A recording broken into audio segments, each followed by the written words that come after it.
Hello.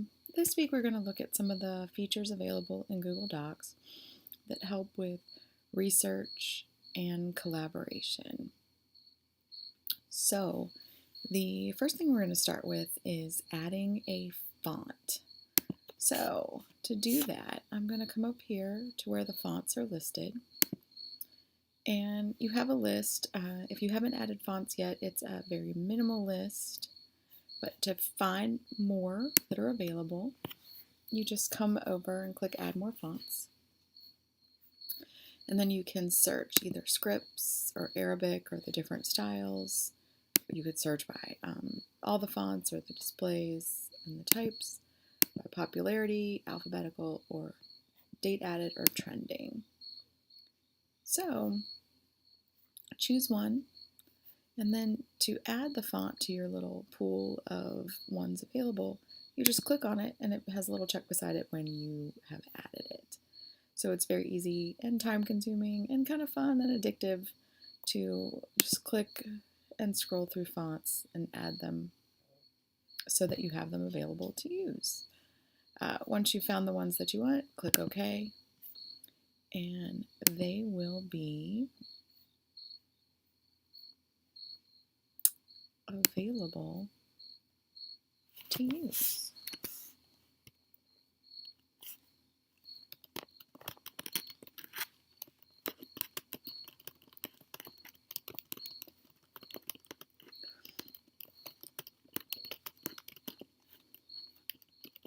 So the nice thing is that you can add them instantly and don't need to download. Now, the next step. If you want your normal text to change, the default for Google Docs for the normal text is Arial. And if you'd like that to change, just choose the font you'd like. In this case, I want my normal font to be this Didact Gothic. I'm going to come up here and click the drop-down menu and then choose the arrow to update normal text to match. So now anything that's tagged as normal text is in that Didact Gothic, which is, it makes it quicker, faster. You don't have to keep changing the font each time. It just defaults. So now the next thing you can do is change the font of items marked as a heading. So I'm going to pick a different font for my heading. I'm going to go with Landrina Solid. I'm actually going to change the size of that as well. So now that it's highlighted, I'm going to choose heading 1, and I'm going to come over here and update heading 1 to match. So now anything that I select as a heading automatically changes to Landrina Solid.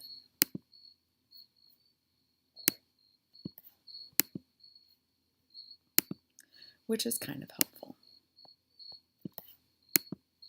And you'll see where that comes into play again in just a minute. So that's how you update your heading to reflect a different font or different size from your normal text. So the next step, to use voice typing, and you'll notice when I hit enter here, it automatically returns to normal font, normal text, because it realizes that the whole document isn't going to be a heading. So to use voice typing, which is very helpful for students who have an IEP or some sort of accommodation, you come over to Tools and select Voice Typing, click, and it starts typing what you say. Period. One of the downfalls is that you do have to tell it when to put a punctuation mark and when to include a capital letter. Period.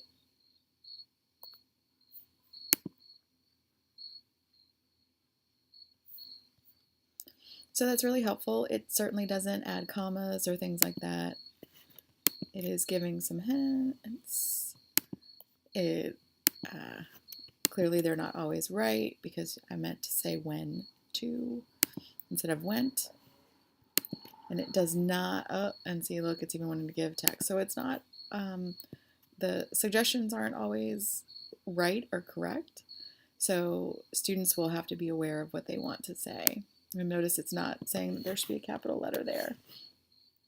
So it does have its faults, but it is useful for having or needing to accommodate students' IEPs if they are unable to type or write based on that and need to dictate something to you.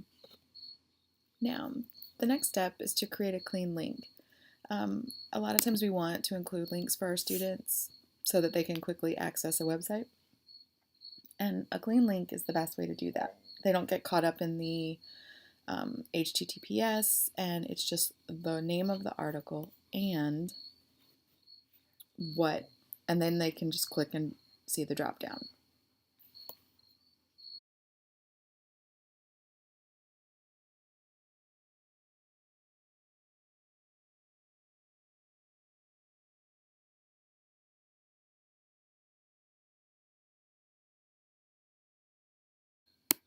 Once you have that, you're going to highlight and come up here and paste. So I've already copied the article. I just did Control-C, Control-V. I'm going to paste it. Control-C is to copy, Control-V is to paste it into this, and click Apply. And now you'll notice that it's linked, it's blue, and if I click here, it will take me to the article that I cited.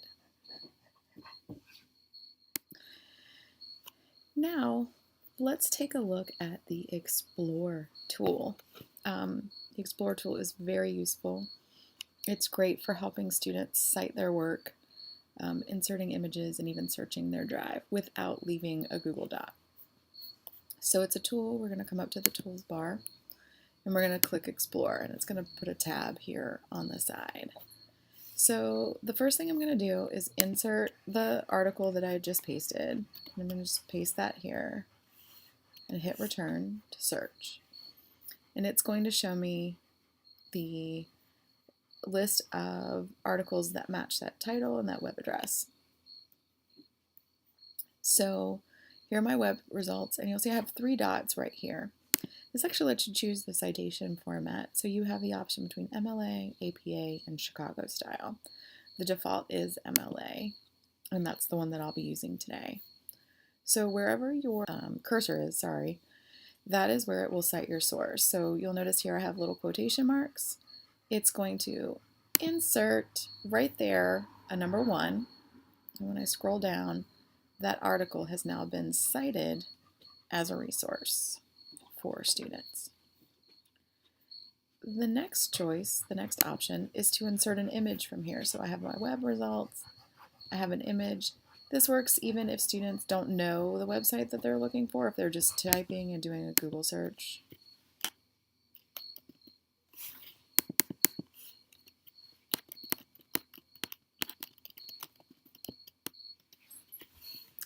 It then pops up most relevant, the most relevant articles. It's a little bit better than doing just going to Google and searching, mostly because it narrows it down to more relevant articles and not necessarily ads, which is very helpful. And then the same, you can just insert here the other source. If I go to images, it takes that same Google Docs tools, but this time I want images for a Google Doc. So the thing that you will notice, it's not as many resources because these images are limited to ones that have Creative Commons availability. So students are actually using the ones that they should instead of borrowing people's work that have not been given rights to use in the public sphere. Because just because it's on Google doesn't mean you have the rights to use it. So I'm going to go ahead and insert this image right here. And all you have to do is click plus. If you just click on the image, it gives you a preview, which is fine, to see if you like it, if it really works for what you want. So you can either then click insert, or If that's exactly what you want, click the plus sign and it inserts the image. Now you will want to resize it by clicking the corner and dragging. Whenever you insert an image, just go to the corner. And you'll also notice that now it has also been cited. Here, when you click on the image, you know where it came from and that you have the rights to use it because it says commons.wikimedia, which means it's a Creative Commons resource. The other option that you can do with this is to search your drive. So if you come over here, it's going to pull up all things, articles, and in this case, because we use Google Docs, things that are Google Docs that are in my drive. If I were to search, if I go flower, it's going to search all the things in my Google Drive that have the word flower in it. So, and then you could very easily then access it and get to that part of your drive to see what the resource is. It just opens it in a new window.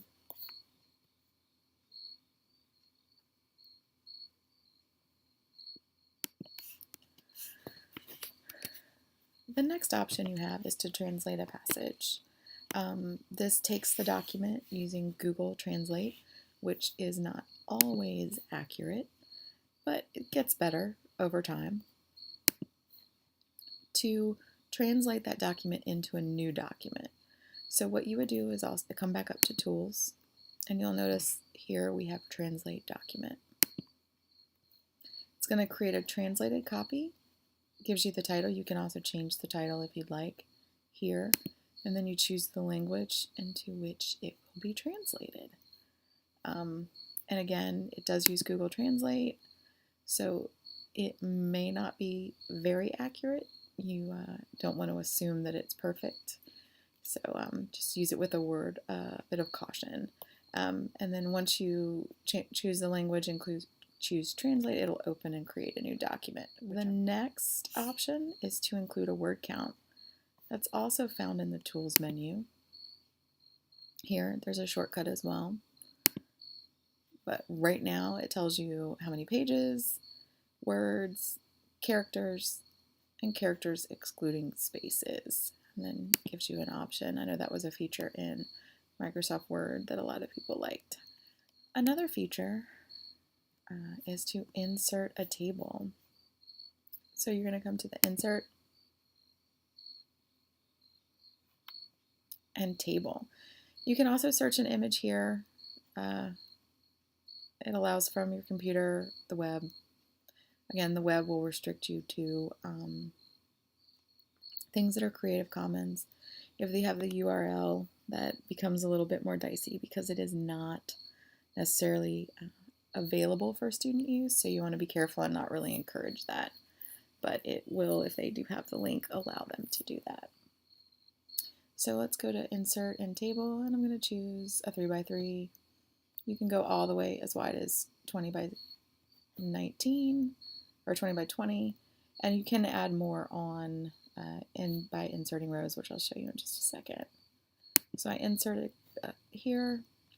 If I want to add another row, I just Control and click and insert a row or a column, such as here, and it keeps them automatically. If I do want to have some that are small, but if I want this to be just for something very small, like a number, but I want these to be equal, I just highlight these, Control click again, and choose Distribute Columns, and then it will evenly distribute the remaining columns among the space available. Now, the next step, a nice feature if you want to draw or encourage students to visit certain parts of a document, would be to insert a bookmark. So I'm going to click here, Insert and Bookmark, and it's going to make a little blue tab here. Then I can come to another location in the document,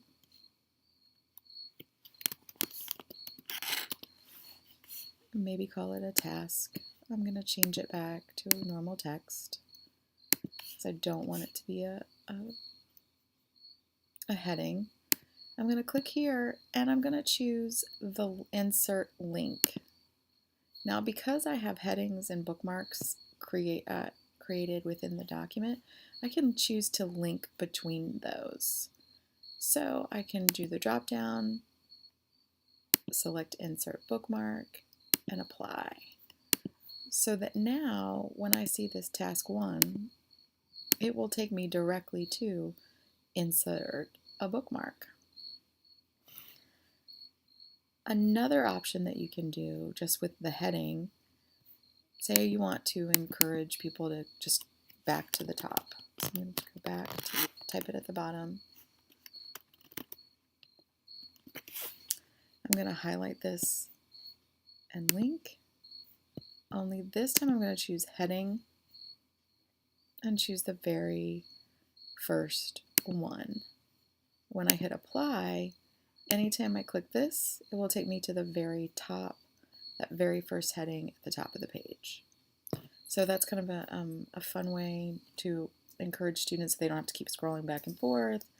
Makes it a little bit easier for them, and plus it looks really cool that you figured that out. So our next option is to insert a table of contents. There are lots of times when this can be useful and kind of in using student work, especially if there's a lot going on or if students are collaborating. So what you're going to do here is you're actually going to come up to the top. Let's go down just a little bit. Insert table of contents. Now you get to decide if you want page numbers or just with blue links. I like to do page numbers, especially if you're going to be collaborating and every student has a heading or a place to work. So click with page numbers. And now it's taken all of the things that you have listed as a heading and it's included it here. And it's also a link. So you have it at the top. And then it will take me here. So if I want to go down to insert a table, I just click here and it's going to take me right down to insert a table. So that is how you insert a table of contents into, and it can be in any part of the document. Obviously, I like it at the beginning just because that's where you usually put a table of contents.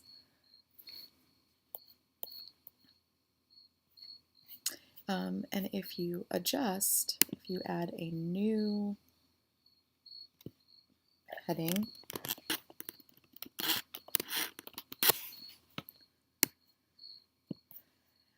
so I've typed something called outline view, and if I insert and make that a heading, if I come back up here, click this and refresh, it's now been added to the paper.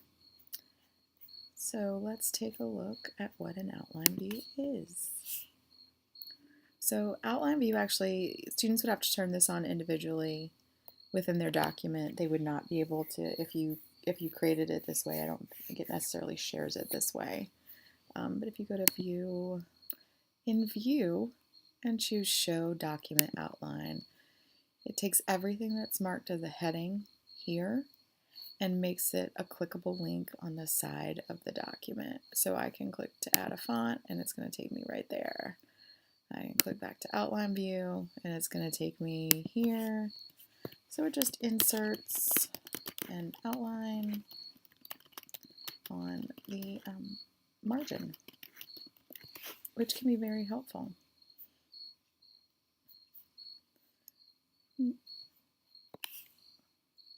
So the next thing we're going to look at is adding comments.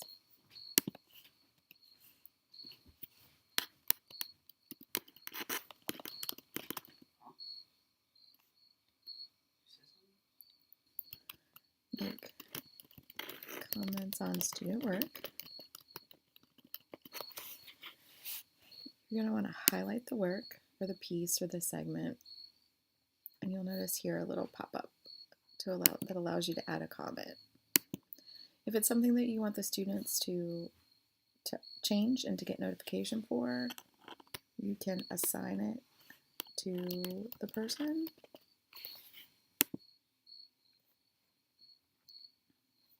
and it tags that person to make that adjustment. And you just click assign and comment. When you comment, that sends them an email that that has been done.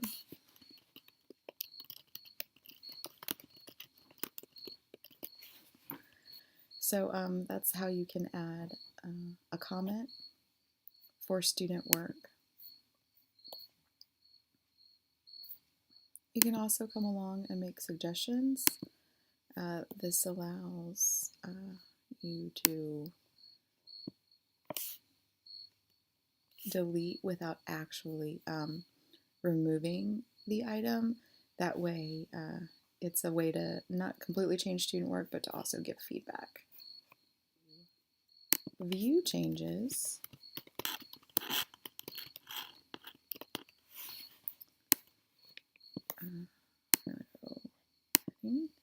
You can actually come over to File and Version History and see current version. So this is how you can see what's been done to a document, when it's been done, the different versions revert back. It's a way to see if students have been, when they've been editing or who's been editing, if everyone's working equally in a document, that sort of thing. Or if something gets lost, you can revert back to that version because it doesn't ever disappear.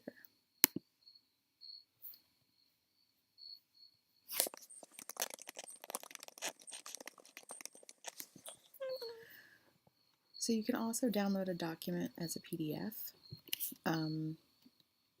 by going to File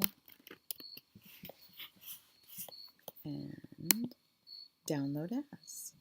So you have some options. If you can download it as a PDF, which allows you, takes a second, saves it to your drive or to your desktop, and then you can open it and no, you can't make changes. If there are any links, the people that you share the PDF with will be able to click those links and still do them, but they can't make a change to your document. If you want to be able to download and print the comments that you leave for a student, the workaround for that is to go to File and Download as a web page.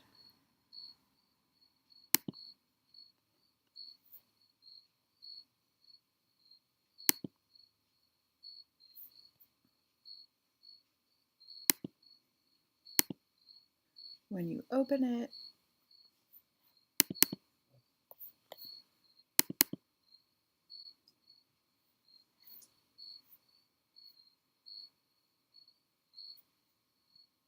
be able to see the comments loaded here and here, and then you can hit Control P, Command P, and it will allow you to print with the comments noted, should you need that for parents, especially useful for English. Your assignment, of course, is to create a document that students will be able to use. We'll take a look at it together. Make sure when you share it that you give rights to both Thad and myself. So you would come up here to share, enter our names so that we have, you don't need to give us editing rights, you can give us viewing rights.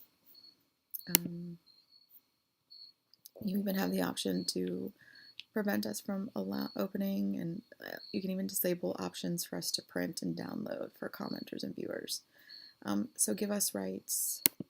You don't have to give us a note. That is one of the options under advanced. If you can notify people with a message, you don't have to do that, because what you're going to do is give us a clean link for this document. And to do that,